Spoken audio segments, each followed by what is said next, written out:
Quais são as doutrinas que o missionário deve ter domínio então? A gente acabou de falar, ele tem que ter domínio da escatologia, Jesus Cristo voltará.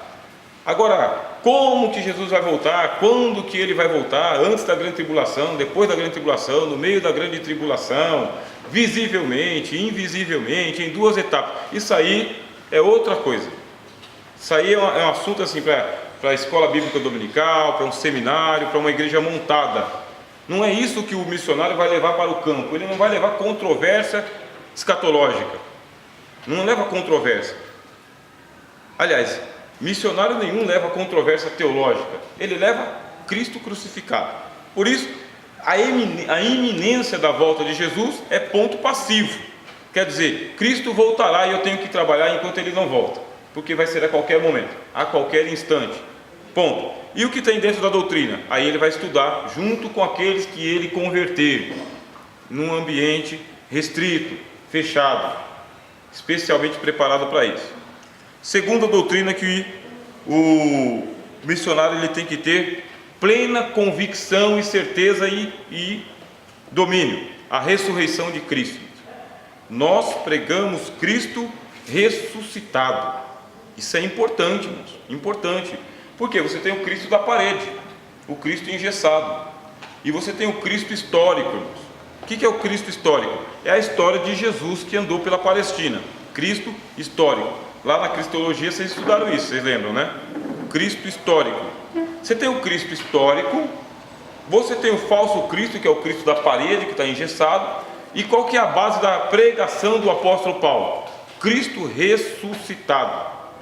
Ele escreveu aos Coríntios dizendo o seguinte: embora nós tenhamos conhecido a Cristo outrora, segundo a carne, quer dizer, o Cristo histórico, agora já não o conhecemos desta maneira.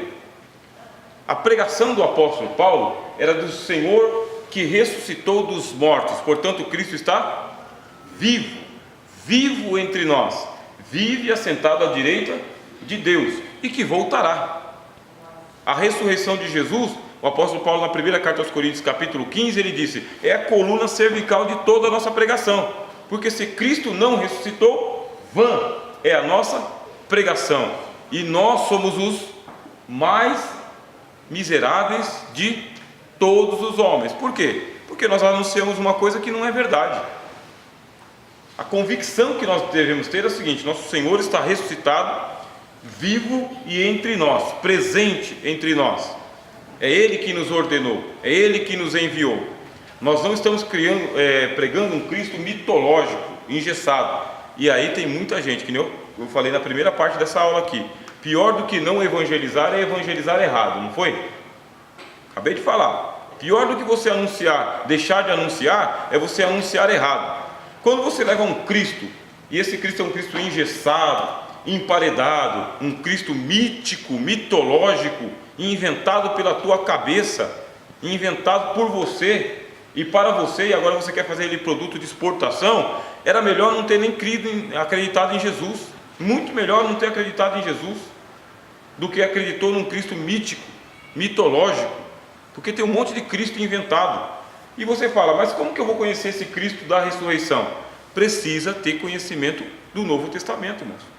É o Cristo das Escrituras, é o que foi ensinado por Paulo, Pedro, João, Tiago e todo o Novo Testamento, Mateus, Marcos e Lucas. É o Cristo das Escrituras.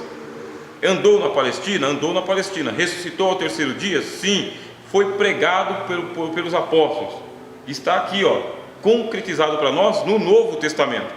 Agora você já imagina um missionário que sai a campo correr um risco terrível desse, que não tem um conhecimento sobre a doutrina de Jesus, uma cristologia consistente, que o Cristo dele é um Cristo que muda de humor, muda de cor, muda de etnia, muda de costumes, é um falso Cristo,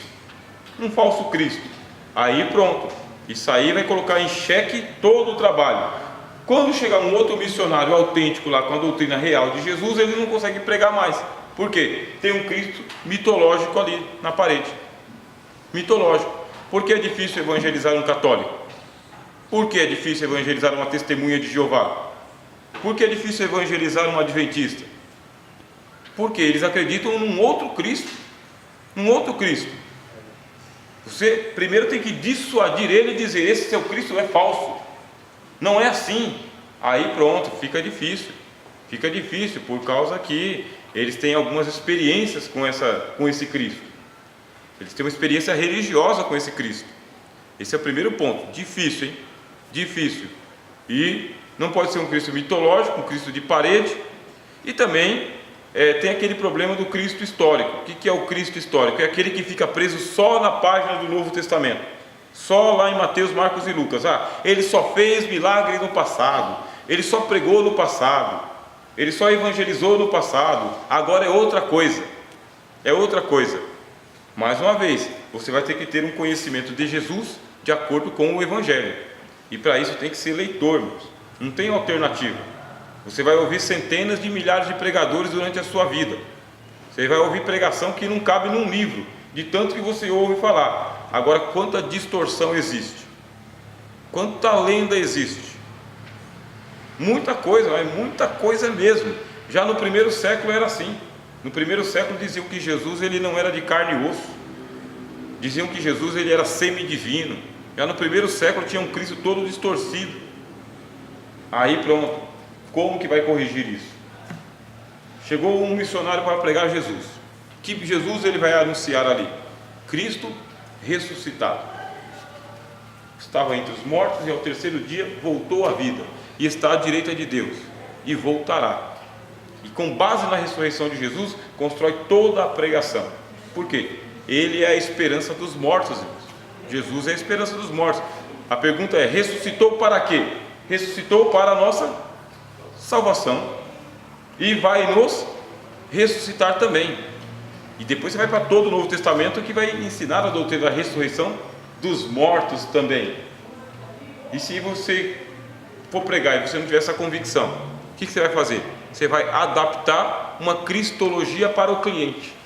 Que cristologia que você está precisando, irmão Valdir? O senhor é meu cliente, eu vou servir o produto. Qual Cristo o senhor está precisando? O senhor está precisando do Cristo da nova era? É esse? Está precisando de um Cristo que abre mar vermelho? Um Cristo estilo Moisés? Que Cristo?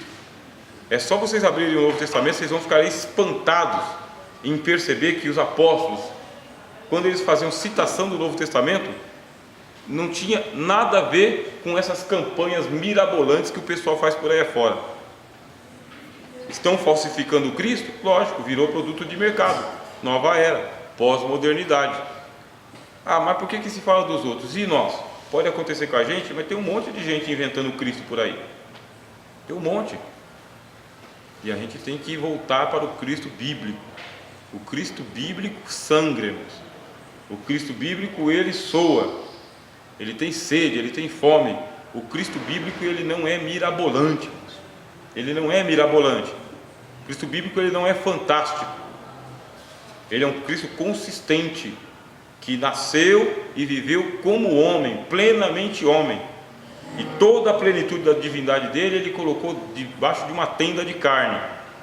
Ele quis ser conhecido como homem, nasceu, viveu e morreu como homem, e ressuscitou porque era homem, porque Deus não precisa ressuscitar. Deus precisa ressuscitar? Não, Deus não morre. O que a gente tem que pregar? Cristo crucificado, disse o apóstolo Paulo. Agora, se a gente não tiver convicção disso, vai pregar o quê? Vai inventar sabonete ungido.